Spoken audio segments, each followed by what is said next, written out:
Dear students and dear friends, बहुत बहुत स्वागत है अपने channel S B M academy में। उम्मीद है कि आप स्वस्थ और सकुशल होंगे। साथियों, आज के हमारे इस वीडियो में एक अलग से हम लोग बेहद महत्वपूर्ण टॉपिक पर चर्चा करने वाले हैं और ये टॉपिक है आपका बीपीएससी टीआरई 4 से संबंधित।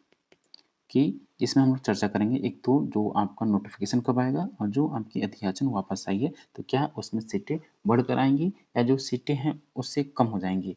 फिर हम लोग इसमें बात करेंगे कि कितने एग्जाम होंगे, प्री होगा या मेंस होगा। ठीक, दो चरण में होगा क्या एक ही चरण में बहाली होगी। फिर हम ये भी बात करेंगे जो आपका अदर स्टेट के जो अदर स्टेट के लोग हैं उनको कितनी सीटें मिलेंगी और ये क्या जो बिहार के स्टूडेंट्स हैं उनको कितना लाभ होगा। याद रखिए, बिहार के लिए सुनहरा अवसर है। अब फिर तो कंपटीशन किस स्तर का है, ठीक, कंपटीशन किस स्तर का है तो ये भी, और कितना मतलब कि पिछली बार से कट ऑफ हाई जाएगा कि ज़्यादा लो जाएगा, लो या हाई रहेगा, ये बात करेंगे। और आपको पढ़ना क्या है, स्टडी मटेरियल आपको कहाँ से मिलेंगे और क्या पढ़ना है, इस पे हम लोग बात करेंगे। तो चलिए आगे बढ़ते हैं।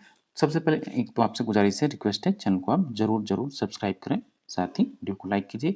और कोई भी डाउट हो, कोई भी दिक्कत हो तो आप ये व्हाट्सअप नंबर है, इस पे व्हाट्सअप कर सकते हैं, नहीं तो आप इसके साथ ही टेलीग्राम चैनल से भी आप ज्वाइन हो जाइए ताकि वहाँ जो ज़रूरी सूचना या जो कंटेंट है तो उस पे आपको अवेलेबल हो सके।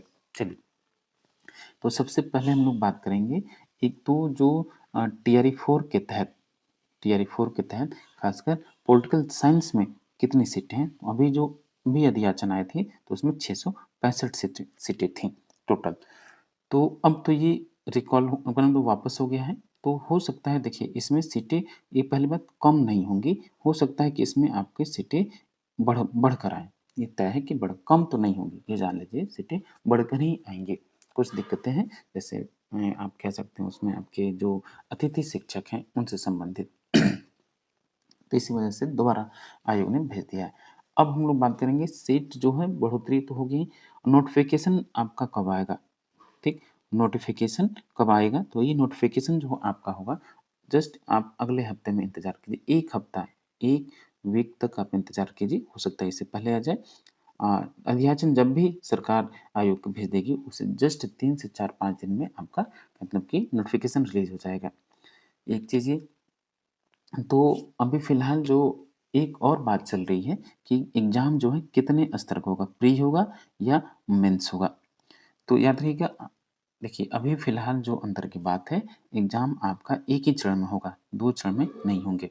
प्री ही होगा क्योंकि एक तो पहली बात समय नहीं है, इसमें खर्चा ज़्यादा है, और अगर आप मेंस दिलवाएँगे तो अभी स्टूडेंट्स आपके खिलाफ हैं, तो ये होगा। तो थोड़ा-सा सरकार पे दबाव है, प्रेशर है स्टूडेंट्स का। और देखिए अगर मेंस हो गया तो बहुत दिक्कत होगी क्योंकि लोग अभी उतना नहीं पढ़ रहे हैं और लिखने की आदत नहीं है, केवल रटने वाले लोग हैं।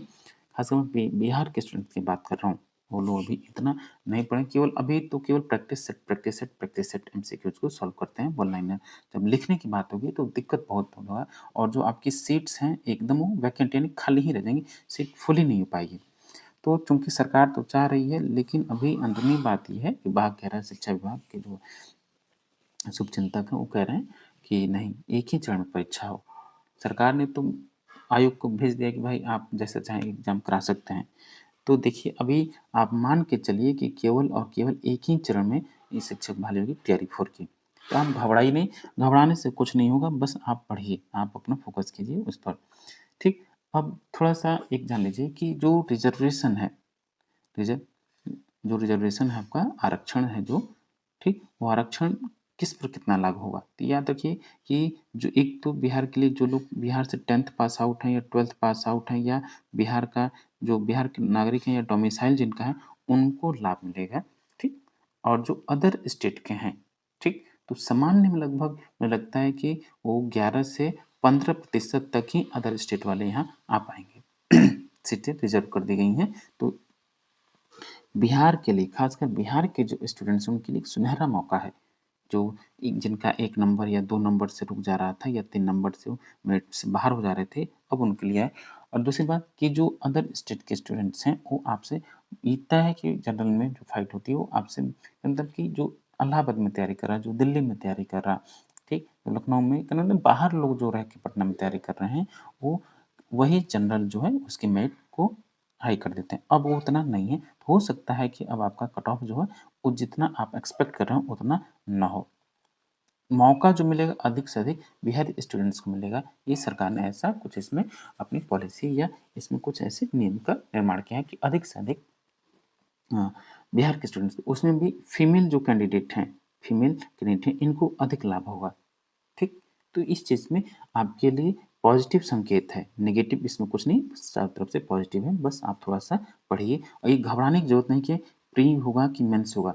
इधर उधर आप तमाम लोग यूट्यूब यूट्यूब या सोशल मीडिया पर जितना समय बर्बाद करते हैं, मैं कहता हूँ उतना अगर आप टेक्स्ट बुक या पढ़ने पर ध्यान देते, ये तो तय है कि आपका नोटिफिकेशन आना ही है, ये तय है, नोटिफिकेशन आना ही है, और ये भी तय है कि एग्ज़ाम होगा ही, भर्ती होनी है, तो आप क्यों इधर-उधर भटक रहे हैं? लेट होगा 1 महीना 2 महीना, लेकिन जब आना ही है, भर्ती आना है, तो आप उसको पढ़िए भाई। दूसरे क्या कर रहे हैं उसे छोड़िए। बस आपका काम है पढ़िए। और देखिए आज के ज़माने में नौकरी लेना बहुत-बहुत मुश्किल है, बहुत मुश्किल है। सरकार चाह भी नहीं रही और हम उस स्तर से पढ़ भी नहीं रहे हैं। तमाम लोग पूछते हैं कि कोई एक बुक बता दीजिए जिससे हम पढ़ें, ऐसा नहीं है भाई, एक बुक पढ़ने से होता है तो सब लोगों का सिलेक्शन हो जाता है। तो एक बुक नहीं, 3-4 बुक को जो है रेफ़रेंस 3-4 सोर्सेज़ से पढ़िए आप, ताकि कोई क्वेश्चन आए तो छूट ना पाए। बीपीएससी का ये नियम है, को पूछेगा आपसे तो आपको लगेगा कोई क्वेश्चन मिला ही नहीं, सिलेबस था ही नहीं। लेकिन नहीं, देखिए वो बस ये आजकल भाषा बदल दे रहा है, प्रश्न वही है, भाषा बदल दे रहा है या उसके भाव बदल दे रहा है। प्रश्न वही है, लेकिन भाव बदल जाता है, आप कन्फ्यूज़ हो जाते हैं, कहते हैं नहीं आउट ऑफ सिलेबस हमने पढ़ा नहीं, कहाँ से आया? ठीक? मैं बार-बार कहा कहता हूँ, अभी भी कहता हूँ कि जो लोग राजेश मिश्रा को पढ़ रहे हैं, उनके लिए बेहद महत्वपूर्ण है। कम से कम इसमें से 50% प्रश्न आपसे मिल जाएँगे, और साथ ही आप एनसीईआरटी को ना भूलें।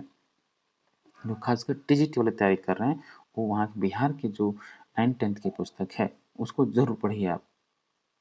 ठीक। अब रही बात कंपटीशन की, हम लोग चर्चा, कंपटीशन केवल जनरल में बहुत ज़्यादा फाइट होगी कुछ सीटों के लिए। ठीक, तो लेकिन उतना नहीं होगा, तो क्योंकि अदर स्टेट की मात्र 10 से 15% सीटें उनको मिलेगा, लेकिन बाकी से 85% जो है स्टेट के स्टूडेंट्स को मिलेगा। और कैटेगरी में तो मत पूछिए, कैटेगरी का हो सकता है डाउन मेरिट और भी जाए, मेरिट डाउन और हो जाए। ठीक, तो आपको पता है कि 665 सीटें हैं, ईडब्ल्यूएस में 42 हैं, अनरिजर्व में 228, एसटी में आपके एसटी में फिलहाल जो सीट है 22 है, और एससी में 219, ईबीसी में 64 और बीसी में 39, ऐसे कुछ है। तो आप अभी, लेकिन मैं कहूँगा आप थोड़ा-सा पढ़िए, गुज़ारिश है आपसे, रिक्वेस्ट है कि आप पढ़िए, इधर-उधर भटकिए नहीं। तमाम लोग तुरंत अब न्यूज़, पहले आप खुद पढ़िए उसका इफ़ेक्ट क्या होगा, दूसरे बताने दीजिए। तमाम लोग हल्ला करते हैं, ये हुआ है, नोटिफ़िकेशन आ जाएगा, प्री होगा, मेंस होगा। भाई आप गवर्नमेंट के डिसीज़न का इंतज़ार कीजिए, लेकिन आप केवल उसी के भरोसे मत रहिए। आपका जो है अध्ययन, आप स्टडी करते रहिए, उसमें कंटिन्यूटी को बरकरार रखिए। मेरा यही कहना है। पढ़िए, रोज़ पढ़िए, कम से कम 2 घंटा टारगेट, 2 घंटा ज़रूर पढ़ें, 5 घंटा है तो 5 घंटा आप ज़रूर पढ़ें, कैसे भी पढ़ें, लेकिन पढ़िए आप। देखिए टीआरई 1 और टीआरई 2, जो आपका टीआरई 1 हुआ, टीआरई 2 हुआ और टीआरई 3 का जब पेपर देखेंगे तो इनका डिफ़िकल्टी लेवल बढ़ता जा रहा है। हो सकता है टीआरई 4 में और डिफ़िकल्टी लेवल बढ़ जाए। इसलिए मैं कह रहा हूँ कि रोज़ पढ़िए आप। एमसीक्यूज़ को सॉल्व कीजिए, अपने टेक्स्ट बुक को पढ़िए, रिवीजन कीजिए। जो आपका अगर टॉपिक वीक है उसको पढ़िए, जो टॉपिक पढ़ने का मन नहीं है उसको ज़बरदस्ती पढ़िए। कई रिसोर्सेज हैं, बुक्स हैं, यूट्यूब चैनल्स हैं, उससे आप पढ़िए, लेकिन पढ़िए आप, तभी सिलेक्शन हो पाएगा, वरना मैं साफ कह रहा हूँ नहीं होगा। दूसरे के भरोसे मत रहिए, झूठी दिलासा किसी को नहीं देना। बस मेहनत का कोई विकल्प नहीं, शॉर्टकट इसमें नहीं। जो लोग पढ़ेंगे, इक्का-दुक्का हो जाता है तुक्का से, लेकिन इसमें तो आपके 5 ऑप्शंस हैं। हो सकता है कि नेगेटिव मार्किंग आ जाए, हो सकता है। अगर एक और चीज़ बात चल रही है कि अगर मेंस नहीं होगा, मुख्य परीक्षा नहीं होगा, तो आपका हो सकता है कि नेगेटिव मार्क्स पे आपकी बात रुक जाए। ठीक? तो थोड़ा-सा आप ध्यान दीजिए, सीरियस हुइए, पढ़िए। और कोई भी डाउट हो तो आप, मैं बोल ही दिया कि आप बेझिझक जो हैं, आप ये व्हाट्सएप नंबर है, इस पे मैसेज ड्रॉप कर सकते हैं और कॉल भी कर सकते हैं। ज़रूर हो सकता है फ़ोन ना उठे, हम लोग एंगेज रहते हैं, अपने पढ़ाते हैं, कॉलेज में तो रहते हैं, तो जब भी समय मिलेगा कॉल बैक ज़रूर किया जाएगा। और साथ ही जो टेलीग्राम चैनल है, इसका लिंक इन डिस्क्रिप्शन में दे दिया जाएगा, आप टेलीग्राम चैनल भी जॉइन कर सकते हैं, वहाँ भी मैसेज कर सकते हैं, कोई भी डाउट हो किसी चीज़ से, तो आप ज़रूर चैनल से ज़रूर जुड़िए, सब्सक्राइब कीजिए, सपोर्ट कीजिए, कमेंट बॉक्स में ज़रूर कमेंट करें। Thank you for watching.